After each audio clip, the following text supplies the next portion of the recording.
하나님의 말씀 함께 보시겠습니다. 마태복음 1장 18절에서 23절입니다.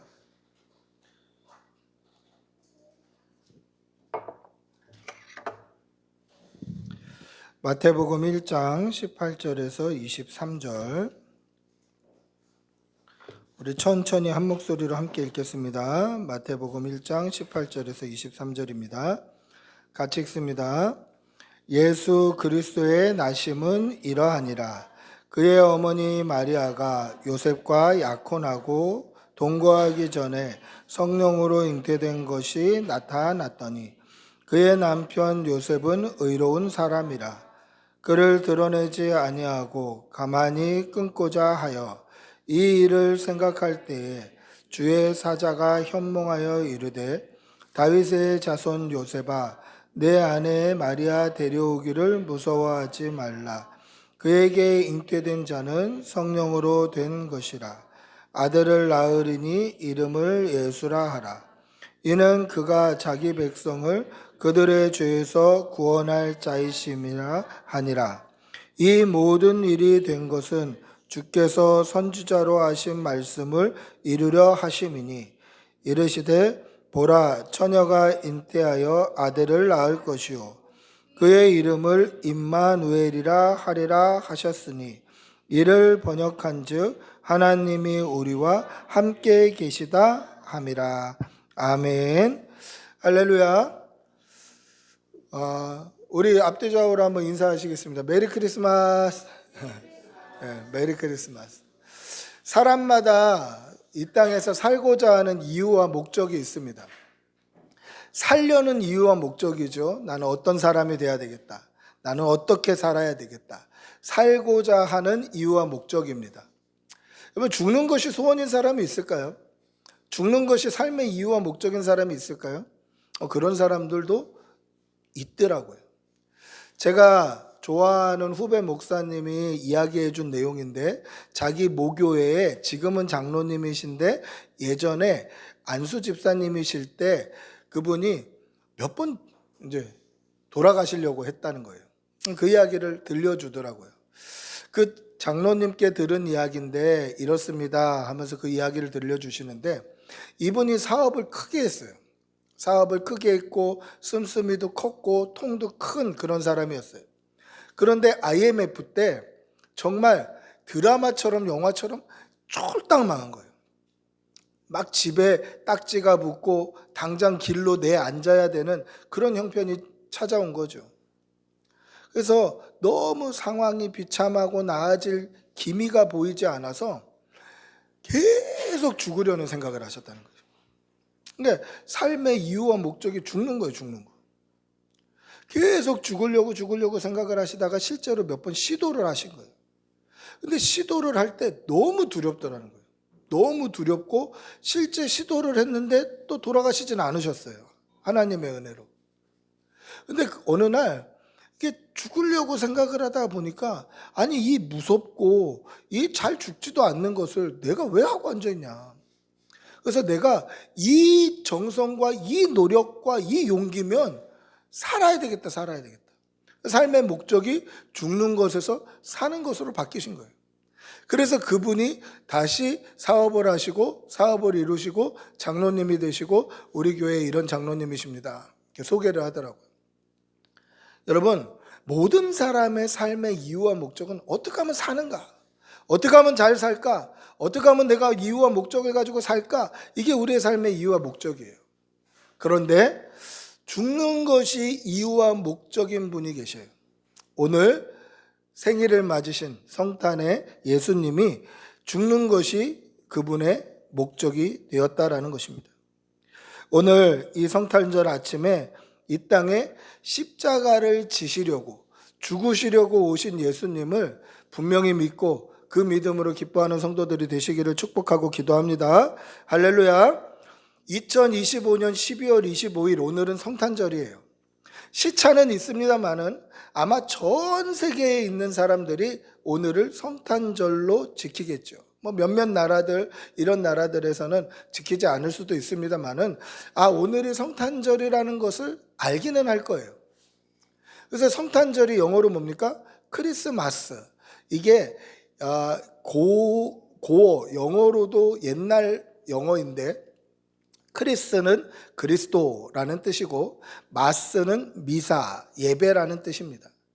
그래서 이것이 예수님의 태어나심을 기념하기 위해 모여서 그때 성찬을 하고 하나님의 말씀을 나누고 음식을 나누고 교제했던 그 모임이 크리스마스고, 우리가 아까 인사했듯이 메리 크리스마스 하는 것은 메리는 기쁘다라는 뜻이에요. 이것도 예전 영어예요. 그래서 메리 크리스마스 하면 기쁜 예수님의 오심을 축하하며 예배합시다, 그 뜻이에요.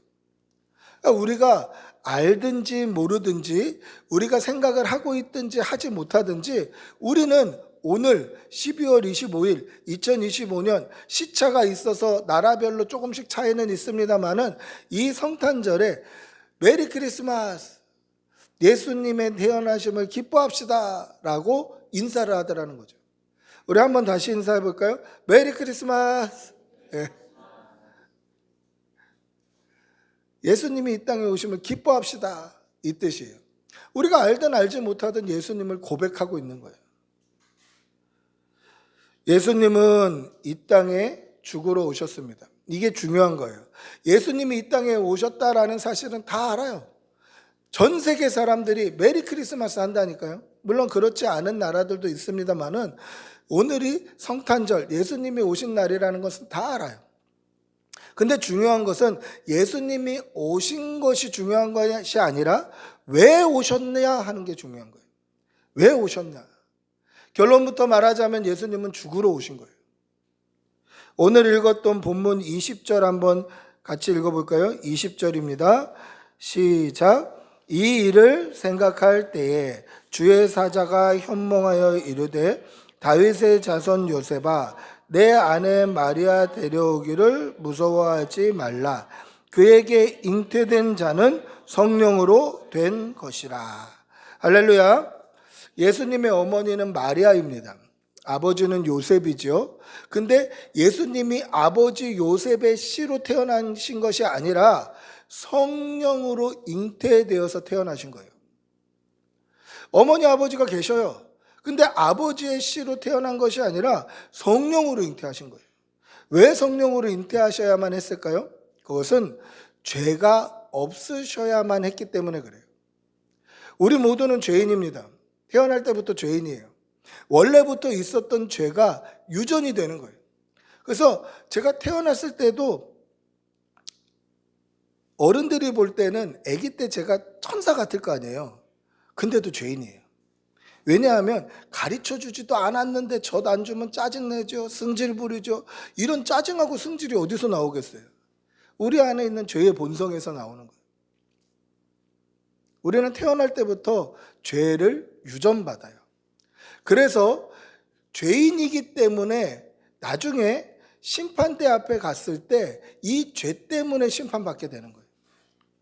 그런데 만약에 내 죄를, 내 허물을 내가 생각으로, 말로, 입으로, 눈으로, 오감을 통해서 지었던 나의 모든 죄를 누군가 대신 져준다면 얼마나 좋을까. 그런데 누구도 내 죄를 대신 질 수 없는 이유는 다 죄인이기 때문에 그래요. 제가 우리 아들들을 너무 사랑합니다. 아들들의 죄 때문에 제가 대신 형벌을 받을 수도 있어요. 목숨을 내어놓을 수도 있어요. 그런데 그렇게 한다고 한들 아들들의 죄가 없어지지 않아요. 저도 죄인이고 아들들도 죄인이고 모든 사람이 죄인이니까 이 죄를 해결할 능력이 우리에게는 없는 거예요. 그래서 죄 없는 한 사람이 필요했는데 그분이 예수님이에요. 그래서 아버지 요셉의 씨가 아니라 성령님, 하나님의 거룩한 영이신 성령님의 잉태하심으로 예수님이 태어나신 거예요. 그래서 그 이름을 우리가 뭐라고 부릅니까? 예수라고 부르는 거예요. 우리 오늘 읽었던 본문 21절 한번 다시 읽어볼까요? 21절입니다.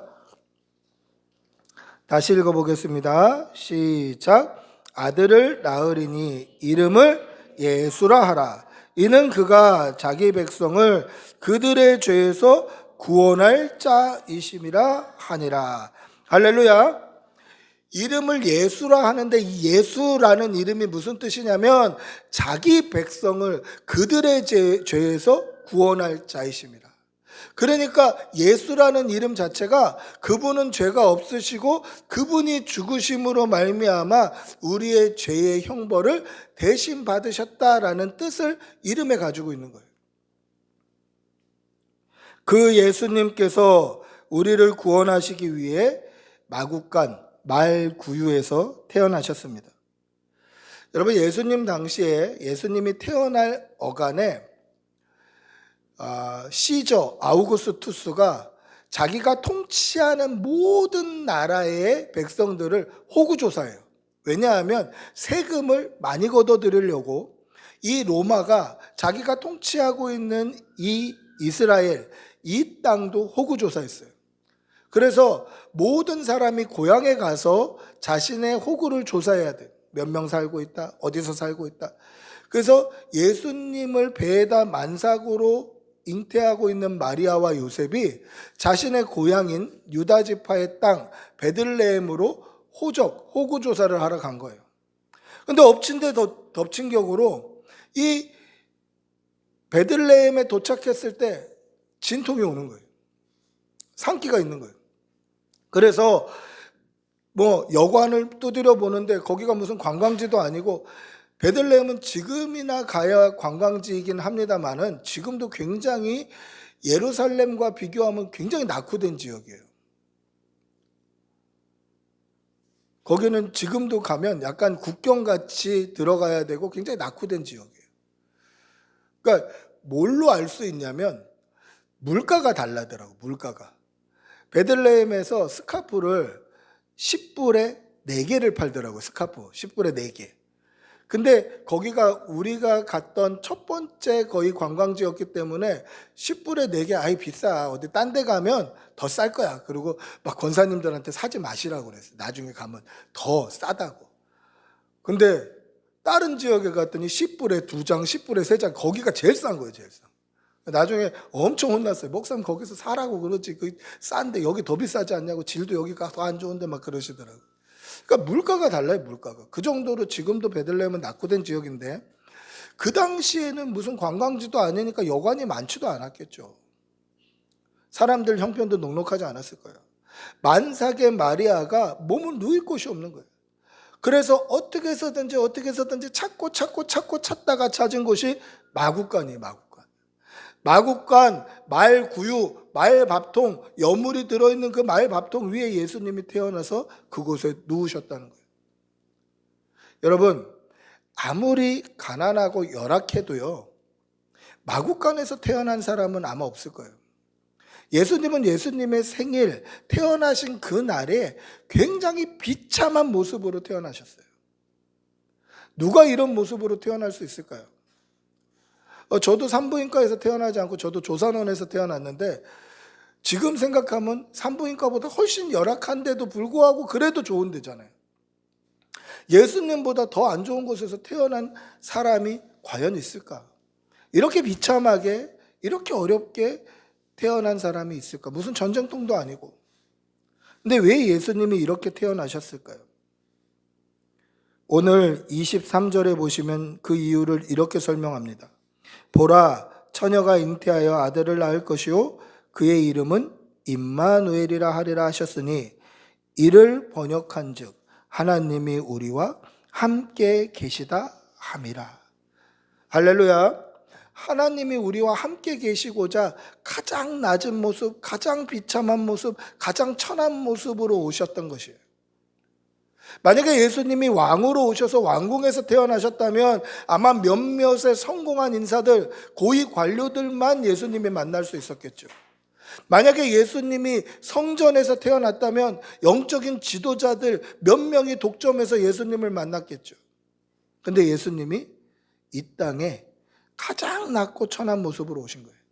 그 이유는 저와 여러분도 만나야 되기 때문에 그렇습니다. 이 예수님이 우리의 죄와 허물을 용서하시고 우리의 죄와 허물을 씻기 위해서 십자가에 달려 죽으셨습니다.